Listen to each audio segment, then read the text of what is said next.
They crowned him pharaoh before he could read his own name. He walked in golden sandals, but limped through every ceremony. His throne was built on the bones of gods his father had destroyed, and behind that world-famous mask was a child, fragile, frightened, forgotten. Tutankhamun wasn't a ruler. He was a sacrifice, forced to mend a shattered kingdom, used like a puppet by priests and generals. He signed laws he didn't understand. He whispered prayers he didn't believe. And when he died, they buried his pain beneath gold. But one question still echoes through the dust of time. What really killed the boy king, and why was his story erased? The scraping of the bone comb continues, slow as a funeral chant, threading through the boy's scalp like a ritual more ancient than memory. His skin, pale and thin as the inner bark of a fig tree, flinches at the touch. The servant's hands do not tremble, but they dare not meet his eyes. They have learned, as all who dwell near power do, that silence is safer than sympathy. Outside the palace walls, the sun rises like a blood-orange blade, slicing through the desert haze. Drums begin their low, thunder-calling amen, calling order, calling breath into the lungs of a dying empire. Inside, in the stillness of incense and sweat, Tutankhamun sits propped like a statue made for offering. His limbs are stiff with pain. His foot is swollen again, the bone twisting inward like a serpent swallowing its own tail. Strips of papyrus soaked in warmed palm wine and bitter herbs are wound tightly round the joint, and the boy bites his lip to keep from crying out. To be sacred is to suffer. He has learned this already, born from the same blood, mother and father twisted together in divine imitation. Tutankhamun came into the world like a whisper beneath a curse.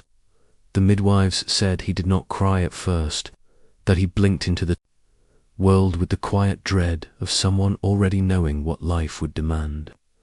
The priests saw it differently. They saw omens in his silence, signs in his frailty. They called him the rebuke to heresy, the son of Ra, the mender of what his father had broken. But his body fragile, hunched, always trembling, did not fit the myth. The painted walls around him sing in colors that never fade. Gods with eagle heads and crocodile jaws stride across. The plaster frozen in eternal dominion. His ancestors live in these walls, their spirits sealed behind names etched in gold and stone. Their bones rest just beneath his feet, trapped in linen, buried with perfume, guarded by curses no one dares test. He feels them sometimes, in the walls, in the floor, in the cold that creeps up his legs at night. Watching, measuring, they do not whisper comfort. His mother once danced in the court, veiled in golden netting, her steps choreographed by devotion and survival. She was beautiful, they said, too beautiful for her time. Now her name is forbidden, like a wound too deep to heal. She passes through the palace like a ghost, her voice unused, her eyes rimmed in old coal. Once he reached for her hand. She pulled away, not in cruelty, but in fear of what closeness invites. His father's name has been chiseled away from every monument. Even the sun temples that once sang his praises have been swallowed by bricks and silence. He is the boy king of a forgotten father, a son whose bloodline is sacred only when convenient, erased when it threatens the script. The throne is too large. Its arms bite into his sides when he sits. Its lions leer down with mockery instead of majesty. He must be carried to it sometimes, when the pain in his joints flares too violently. And still, he is dressed in gold-threaded robes and feathered collars, painted in lapis and ash. They crown him like they crown the dead. He does not speak often. When he does, his words are gentle, as if trying not to offend the very air. But in his mind the thoughts grow louder. Why must the gods break the vessels they claim to bless? Why do the purest lineages birth the weakest children? Why does duty feel like a cage with no key? The high priest of Ammon bows low before him, his eyes hidden behind blue-painted linen, his voice low and full of smoke. He speaks of balance restored, of gods forgiven, of kingdoms mended, but the boy can taste the rot beneath the incense. He knows what is not said, that the kingdom needed a puppet more than a prophet, that his crown is a plaster seal over a cracked wall. Still, each morning he lifts one hand in prayer, not because he believes, but because belief is expected, because to fail in ritual is to fail in legacy. And what else remains, if not legacy? The carved falcon head before him, symbol of Horus, god of kingship, gleams in the rising light. He places his hand on it, fingers barely steady, as if hoping to feel a pulse, an answer, anything. The stone is cold, unyielding, his bones ache. Against it, Horus does not speak. The gods do not speak. The chamber grows heavier, thick with smoke and shadows. The servants retreat in silence, their heads bowed. The boy remains, alone except for the falcon, the gold, the silence. And in that silence, something settles, a dread, not of death, but of disappearance, of being forgotten, not because he failed, but because he never had the chance to try. Far beyond the chamber, the Nile flows, unbothered, winding like a memory no one can change. But in the palace, the child king sits in a chair carved for giants, breathing smoke, drowning in legacy, and waiting for the gods to remember his name, or for the next prayer to break him. The drums continue outside, distant and hollow, and somewhere in the shadows of the palace walls, another voice begins to whisper, not of gods, but of blood, not of fate, but of inheritance. The line must continue. A bride must be chosen, and the boy, though small and trembling, must become more than a symbol. He must become a father, even if the cost is another broken body, another curse, another child with bones that ache before they walk. The copper taste of blood clings to his tongue like a prayer that should never have been spoken. He lies motionless on the temple floor, cheek pressed against stone, worn smooth by centuries of footsteps, by knees bent in worship, by the weight of gods. The blood is his own, from where his mouth struck the ground as he collapsed again. His chest rises in shallow gasps, eyes blurred, limbs slack. His body, small and delicate, is a rebellion of bones and joints that twist like vines in drought. Around him, sandals rush, not with alarm, but practiced quiet. These are not servants, they are caretakers of a living relic. They lift him not as a child, but as a relic might be lifted from an altar, gently, reverently, afraid to break what is already breaking. Their eyes never meet his. They dare not. In their silence is pity, but also fear. A king should not fall, and yet he falls often. Above, a hawk cries. Circling the open courtyard, like it too, is caught inside this maze of marble, shadow, and lies. Its scream cuts through the heat like a blade. Dust hangs in golden shafts, drifting from the high. Alabaster windows floating, shimmering, like the breath of forgotten gods. Tutankhamun blinks against the light. He does not speak. What would he say? That it hurts, that his feet refuse him, that the gods have not answered in years. The viziers will say it for him. They always do. His mouth belongs to the kingdom now. His voice is a tool, shaped not by will but by need. Edicts pass through his lips like incense, through a censer suite, empty, burning. The high priests speak of stability, of restoration. The people cheer his name in markets. They say he is the golden child sent to mend what was shattered in Amranar, the boy king to erase his father's heresies and make Egypt whole again. But inside the palace, inside his body, he knows the truth. He is the cost of divine pride. Born, not of love, but of bloodline. Crafted by generations who sought to touch the gods by touching themselves. They say his blood is pure, but purity, here, has grown thin, brittle. His spine curves, his gait falters, his breath shortens in the night. No matter the priest's oils, no matter the spells chanted from scrolls blackened with ash, the pain blooms again each morning like a new sun. They dress him in gold. They weigh his narrow shoulders with lapis collars carved to resemble hawk wings. They press cosmetics into his hollow cheeks and pretend the mask is his face. But the body beneath knows no splendor. It is always tired, always aching, a kingdom of bones at war with itself. He dreams of escape. In dreams, he walks without aid. In dreams, his feet are swift, his legs strong. He climbs dunes, runs alongside Nile reeds, dives into the river like boys do. In dreams, his voice is loud and unbending, a real king's voice. But morning always comes, and with it, the sandals he cannot wear, the steps he cannot take, the courtiers waiting with scrolls in hand, words already written. Sometimes he stares at the great columns of the palace, each carved with stories of conquest, of gods walking among men, of kings who hunted lions and rode chariots to war. He stares and wonders what story they will carve for him. Will there be one?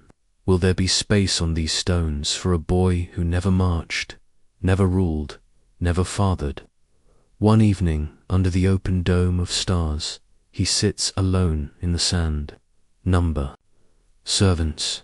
No priests. Just the wind and the soft rustle of night, insects moving through the grass. He watches a scarab beetle crawl slowly across his palm, its shell glinting like polished obsidian. Its tiny legs tickle his skin as it explores the folds of his hand. Will I be remembered? He asks softly.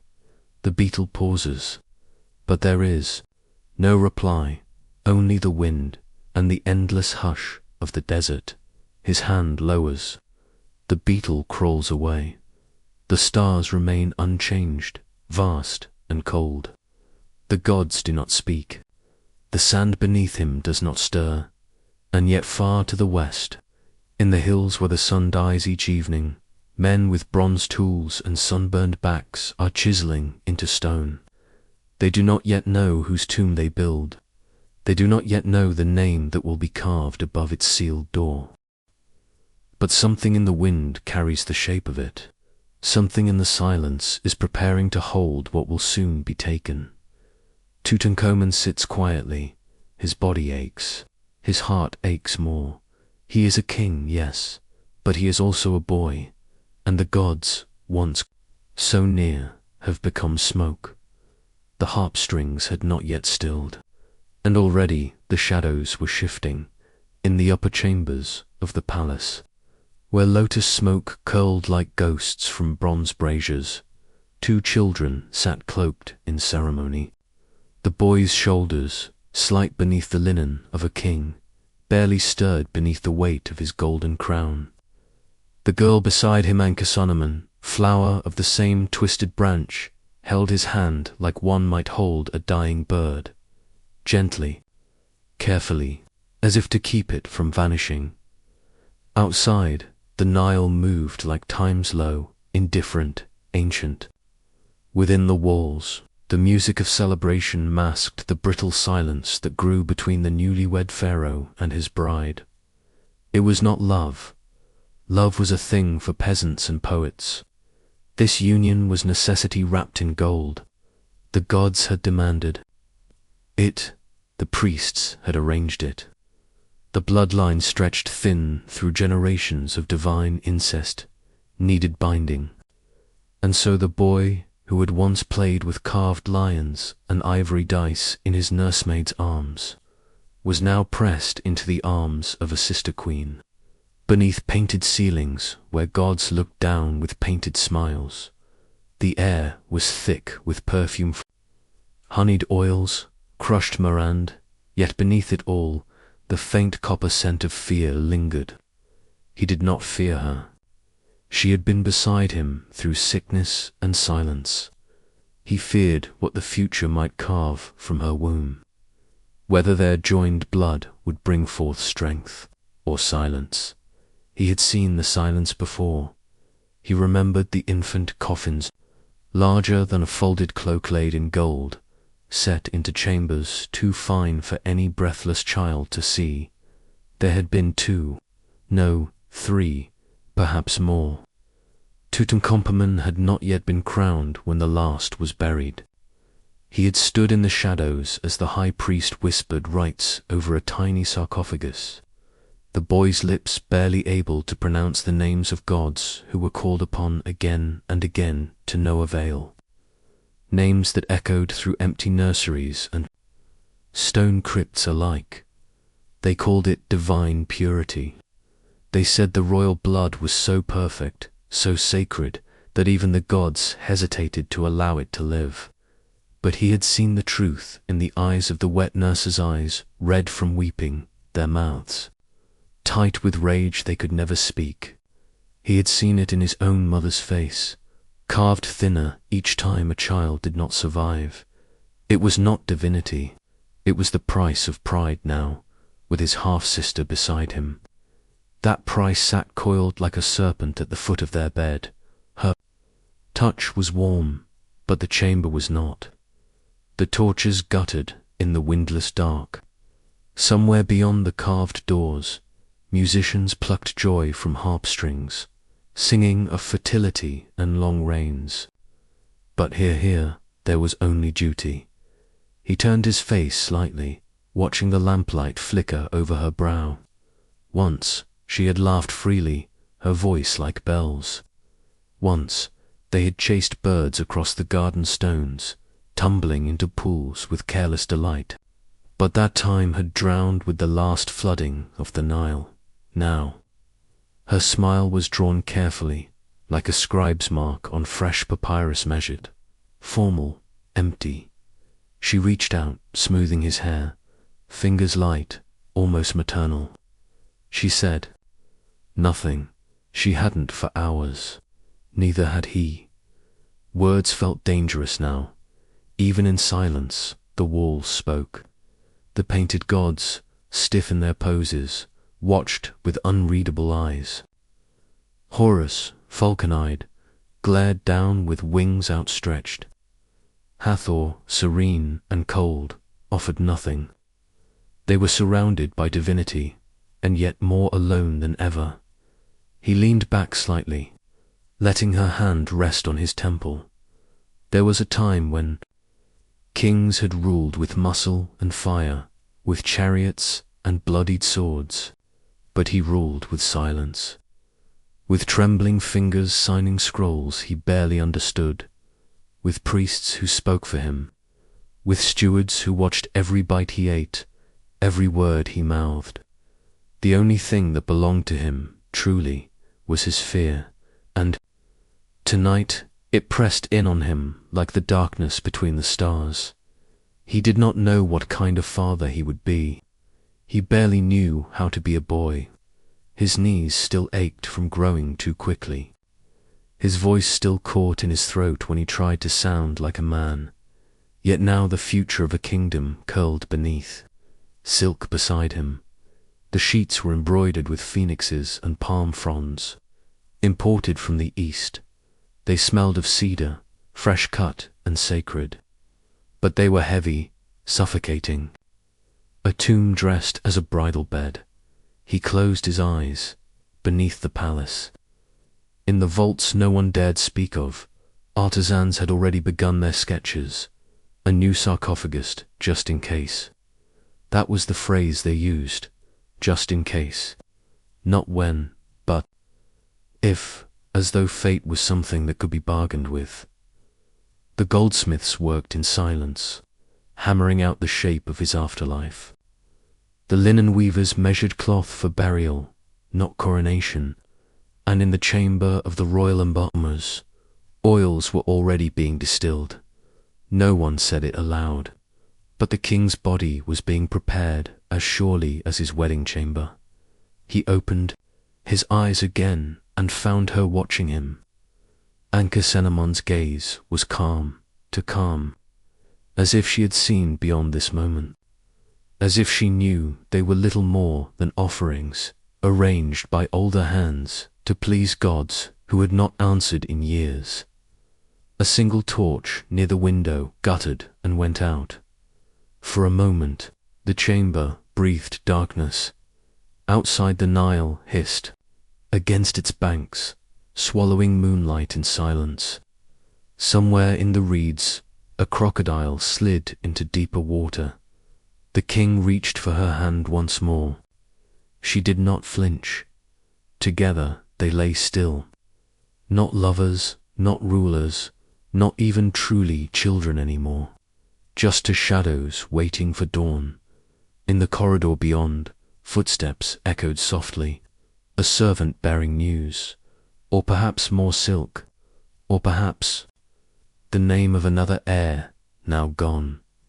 The sound passed, the silence returned, and in that breathless quiet, a question curled like smoke through the rafters. If a crown is forged in blood and fear, what does it take to wear it without dying? The torch was relit. The wedding night wore on, and far to the west, the sun began to rise over the desert's edge, casting long shadows toward the Valley of the Kings, where names are carved in stone, and love is never mentioned.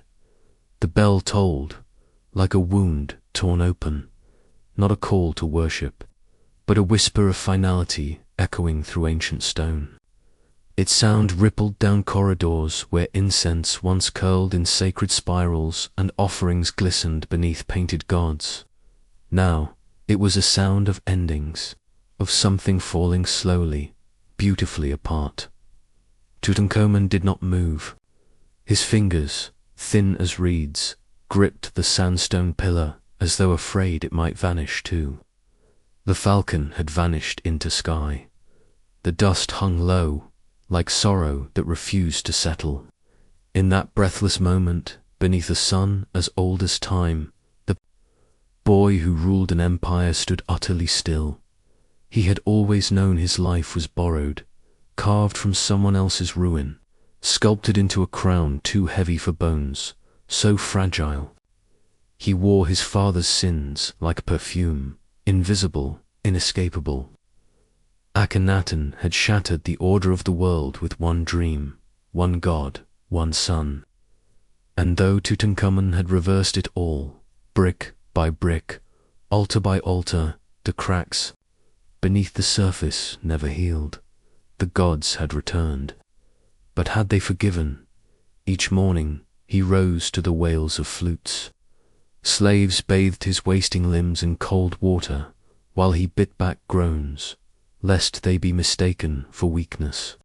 His spine curved, his legs betrayed him, his breath rattled at night like papyrus in the wind, and yet the court called him radiant, Amon's chosen, a divine flame reborn. But gods do not limp.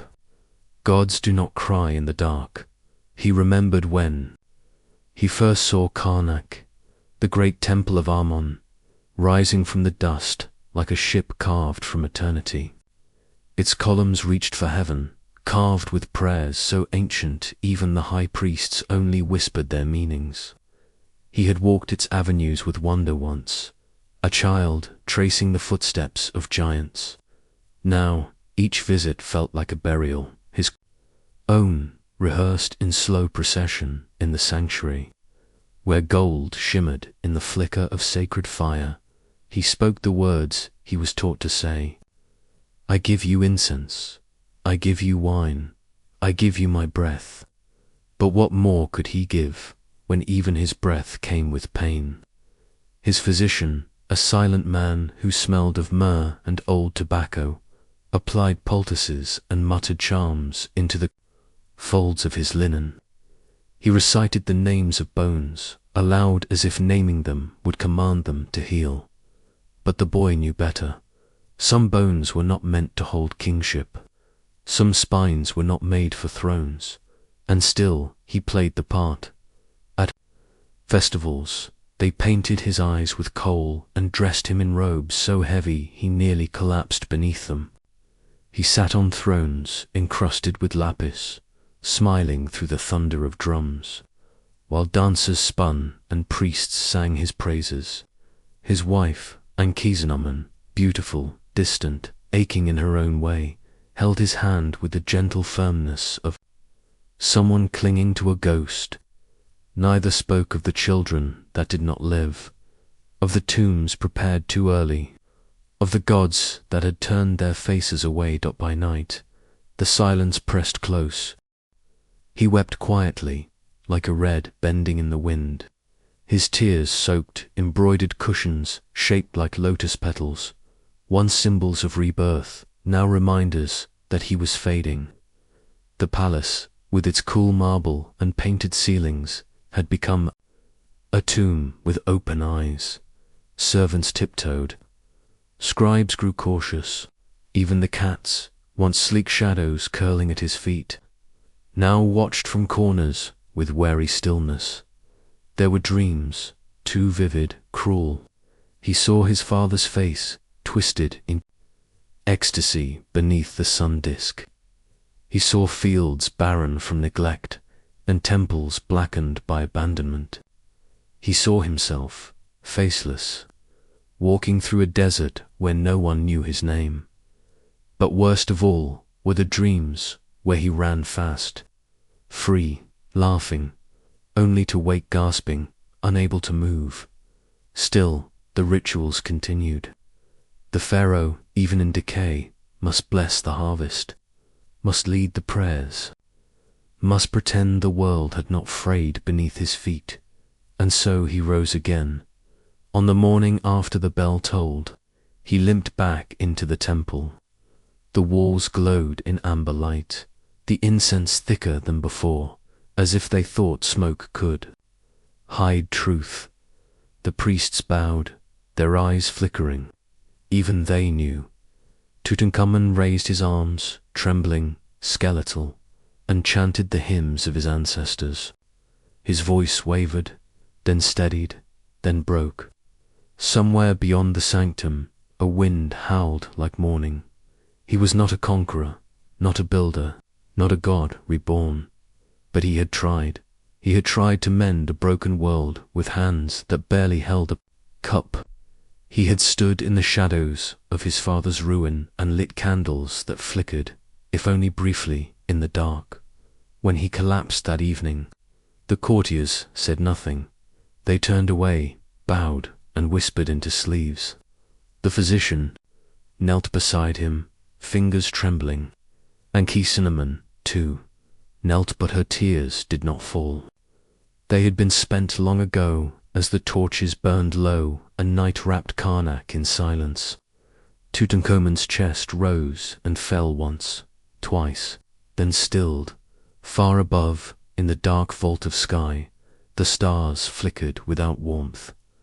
And somewhere, deep within the house of life, a scribe dipped his reed into black ink and began to write, not the tale of a warrior, nor a god, nor a tyrant, but of a boy who had worn a crown and bled for a name he could not escape, a name that now would outlive him.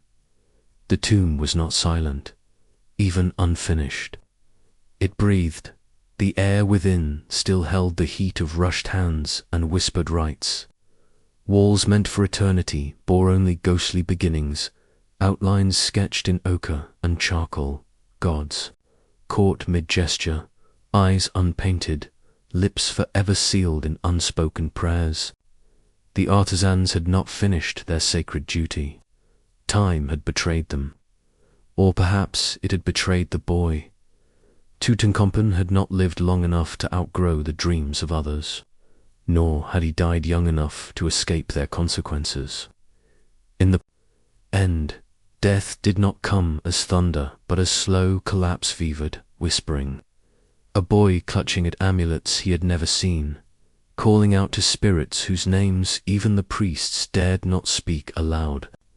He slipped into silence with his young queen beside him, Ankhesenemon, her hand folded around his, as if trying to weigh down his soul, to keep it from drifting too far too soon. But the gods had already turned away.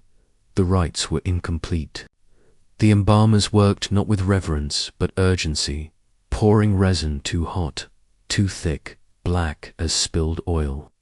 It scorched the linen, charred the flesh. His skin cracked, his ribs split under pressure, and his heart, his eye, the sacred seat of memory and morality, was gone. Some say it had decayed beyond recovery. Others whisper it was taken, hidden, punished. What is a pharaoh without a heart? A body, perhaps, but never a king. Still, the burial must proceed. In the Valley of Kings, chisels rang against stone as men carved through sleepless nights, their shadows flickering on limestone like anxious spirits. The tomb was shallow, modest, more storeroom than sanctum.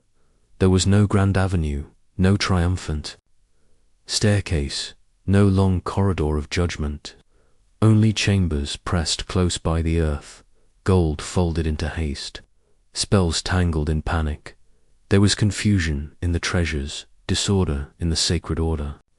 Furniture piled like a child's room cleared in grief, a chariot wheel jammed beside a throne. Rituals overlapped. Names were scratched and rescribed. Even the burial mask bore signs of another, perhaps a woman, perhaps a man older, more powerful, now scrubbed from memory. But no one spoke of that aloud. Not then. Outside the tomb, the world was unraveling. The boy's death did not bring mourning, it brought opportunity. Within weeks, the court grew cold. The old adviser with hands, too eager, declared himself rightful successor. Horemheb, the general lurking at the margins, measured his time with the patience of stone. And Ankhesenemon, too young to be a widow and too visible to be left alone, reached outward in desperation. In a letter never meant for Egyptian eyes, she offered herself to a foreign prince, an unheard of act. "I will not marry a subject," she wrote. "Send me your son. He will be pharaoh." But the message vanished in silence, or was intercepted. Some say the prince was sent and murdered before he crossed the border. Others say I had already taken her hand and her crown. In either case, the gods remained unmoved, and so the years passed.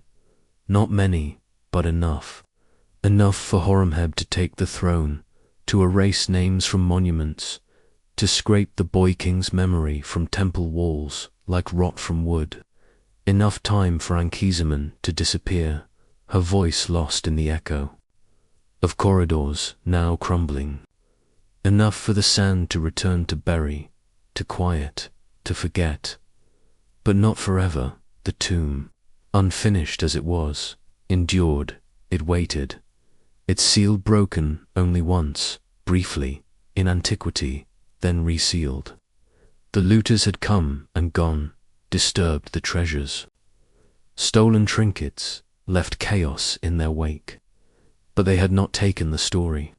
That would require time. That would require the right kind of eyes.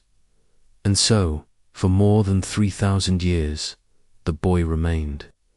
Gold pressed to his skin, linen hardened around his arms, a dagger forged from a meteorite at his side. He was not remembered as a warrior, not as a prophet, not even as a ruler. He had passed too quietly for that. He had been used too thoroughly, and yet it was his tomb the world would one day whisper about, not theirs, because he was still there. The sandals beside his body were worn through at the toes he had walked in them. Not many steps, but enough to leave creases. His toys were buried with him, his canes. His bones, shattered at the knee, revealed pain he had never spoken. Even in death, he remained a child sacred, yes, but sacrificed all the same. Perhaps that is why he endured, because in a land of gods and power, of endless stone and immortal names, Tutankhamun was neither. He was soft, breakable. His death left no legacy, only mystery. His name was not carved in glory, it was whispered in the dark, and in the end, that whisper survived. In 1922, a century ago now, the seal was broken again, this time not by thieves, but by seekers. And when the dust rose from the valley floor, it did not settle back the same. The tomb was opened. The world stepped inside, and the boy still wrapped, still waiting, was seen once more. But that is not this story, not yet, for now we return to the darkness, to a tomb barely carved, to paint never finished, to prayers never spoken, to a child buried in haste, his heart missing, his crown borrowed, his gods distant, and to the silence that follows every rushed goodbye. Pause, the wind fades. A soft sound, distant footsteps in sand, the slow drip of water. Somewhere above, the stars still burn, and one of them fell long ago, to form a dagger buried beside a forgotten king. What does it mean to fall? And what does it mean to be found again? That is where we go next. The linen stirred again, soft, almost imperceptible, the whisper of desert wind finding a forgotten seam in stone, a flicker, a sigh, as if the tomb itself exhaled, mourning the boy not yet old enough to grow a beard, yet burdened with the crown of gods. The flames in the oil lamps bowed low, trembling against the dark. Their shadows danced on walls carved with prayers and promises etched for eternity by hands that would never see the sunrise again. Hands that feared more than death. Hands that feared judgment. He lay still, so very still, wrapped in linen, weighed down in gold. His face forever masked stared into the abyss beyond time. Inlaid eyes of obsidian and quartz stared not upward, not outward, but through the veil of death, through the centuries, through every lie ever whispered about divine lineage. Tutankhamun. His name, meant to carry the breath of Amen himself, now hung suspended in dust. The child pharaoh, born of kings, yet shaped by deformity, his spine curved, his foot twisted, his blood a labyrinth of sickness passed through to many shared veins. He was the final bloom of a withering branch too delicate, too doomed, and still they buried him like a god. 4 golden shrines, nested like sacred puzzle boxes, cocooned his sarcophagus, each one sealed with grief, not just reverence, each one a shield not against evil, but against the unbearable failure to protect their boy king in life. They placed Isis across his chest, her wings unfurled to shield his heart. Anubis crouched at his feet, teeth bared to the shadows, and serpents guarded his limbs. Spells wrapped tighter than the linen itself, please, instructions, commands to the underworld. Blue lapis crushed to dust, turquoise ground to powder, painted onto charms no larger than a fingernail. Hope worn, like armor. But even in gold, he had died alone. No son stood by the sarcophagus. No queen wept beside the priests. No empire held its breath in silence.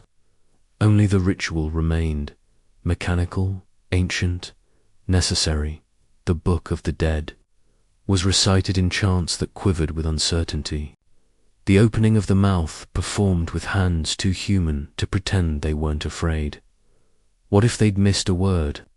What if they'd rushed a spell? What if the boy, broken in bone and lineage, wandered the afterlife unanswered, unclaimed? His father had rewritten gods, his mother erased from memory. The old order had cracked beneath their ambition and he, Tutankhamun, was left to stand atop the rubble. A puppet king with sandals stitched with lions, made to roar while his legs gave way beneath him. He ruled in name. He died in silence. And yet he endured, not in conquest, not in dynasty, but in stillness. Thousands of years would pass. Kingdoms would rise and fall. The gods he served would be reduced to museum placards and whispered myths. But he, this child sealed in darkness, would outlive them all. He would wait through sandstorms that howled like jackals, through robbers who took everything but dared not breach the core, through generations of forgetting, until the foreign voices came, clattering down narrow stairs with candles and pencils, with flash bulbs and reverence, with greed and awe twined. Together they would name him king, they would call him mystery, but none of them would see the pain beneath the paint, the limp behind the lion's sandals, the hollow echo in his ribs where breath had fled too soon. They saw a treasure, a wonder, a legend in gold. But the tomb remembered the boy. It remembered the last time he spoke, the quiet groan he made when his body failed him again, the look in his eyes half child, half weary elder as. They laid him down for the last time and called it eternity. He had not warred, he had not built, he had not sired, but he had died exactly as the ancients feared most, too soon, too fragile, too mortal. And that was why they drowned him in magic, not to honor a god, but to protect a child from becoming nothing. Even now, beneath the polished mask, that question lingers. What price does divine blood truly demand, and who pays it when the gods go silent? As the final stone was lowered into place, and the desert reclaimed its breathless hush, something deeper than sand settled over the tomb. Not grief, not reverence, but a waiting, because time remembers what people forget. It remembers the limp. It remembers the prayer, caught behind clenched teeth. It remembers the boy, not the king. And when the torchlight faded, and all was dark once more, the tomb whispered its only truth. He was not ready, and neither were we. The silence holds. But beyond the valley a new dawn stirs. A jackal watches from the rocks, ears twitching, as if listening for a voice long buried. What rises next will not be gold, but vengeance. For the gods are not yet done with the blood of kings. In the cool hush of twilight, the scriptorium held its breath. The old man's hand trembled as he lifted the reed pen, ink clinging like congealed blood to its carved tip. The parchment before him was rough, dry, thirsty for truth. But truth, he knew, was not what the palace demanded. It never was, not in this reign, not for this king, not for the boy whose story unraveled like linen soaked in time and grief. Tutankhamun. He traced the name once more, each stroke a wound, each curve a question. Not the god's name, but the boy's. The boy whose feet bled inside ceremonial sandals, too rigid, too regal. The boy who flinched each time the temple drums echoed his lineage like a curse. The boy who was taught to pray to gods he barely understood, to kneel before stone carved by men who would never carry the burden of a throne. Outside the narrow window, the breeze shifted, warm, tinged with copper and myrrh.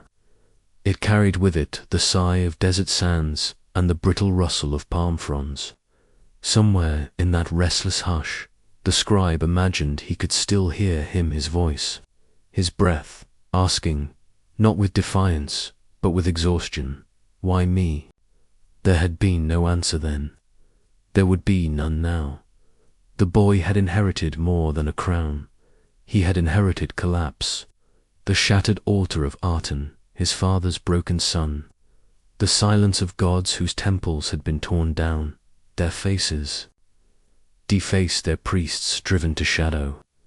And so it fell to the boy, not yet a man, not even a warrior, to restore what had been lost, to glue the divine back together with trembling fingers, to smile through pain, to bow when others whispered the words into his ear.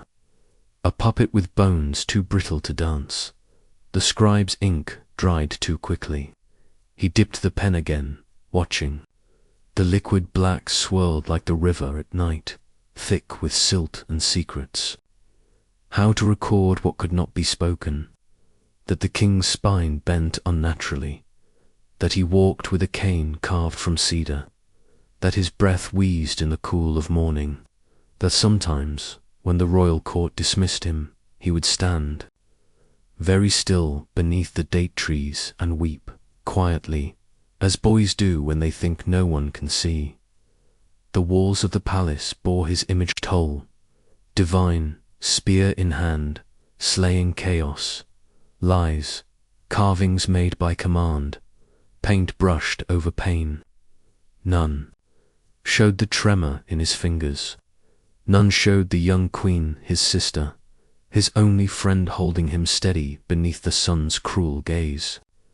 None showed the way he clenched his jaw as he stood for hours, motionless, while men older and colder spoke in his name. The gods had demanded a restorer. The priests had demanded a puppet. The people had demanded a sign that the old ways would return. And he, child king, broken vessel, had given them all he had. He gave them his silence. He gave them his body. And when he died, not yet 20, he gave them his mask, gold, beaten to the shape of perfection, inlaid with lapis lazuli, framed with cobalt and obsidian. A face no longer his, but everyone's, eternal, cold, and yet behind the mask, there had once been a boy who had whispered to the stars, a boy who had stared at the flicker of oil lamps and wondered what lay beyond the tombs, a boy who had tasted figs and dust in the same bite, who had loved the feel of cool water on aching skin, who had feared sleep not for the dew-it, but for the loneliness it brought. The scribe sighed. What could be done? The temple scrolls had already named him healer of the faith, restorer of Mat, the balance. They had erased the limping child and raised up the god-king. They had burned the drafts that told another story. Still, something. And the old man rebelled, not loudly, not with ink, but with prayer. A prayer not sanctioned, not rehearsed. Just one whispered to the jackal night and the indifferent stars. May the gods know the truth of you. He lowered the pen. The breeze faded. Somewhere in the distance, a jackal howled, its voice thin and unyielding.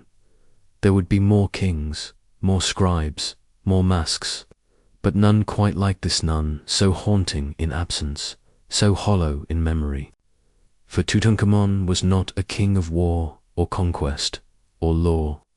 He was a king of silence, a king made not in triumph, but in the quiet desperation of survival.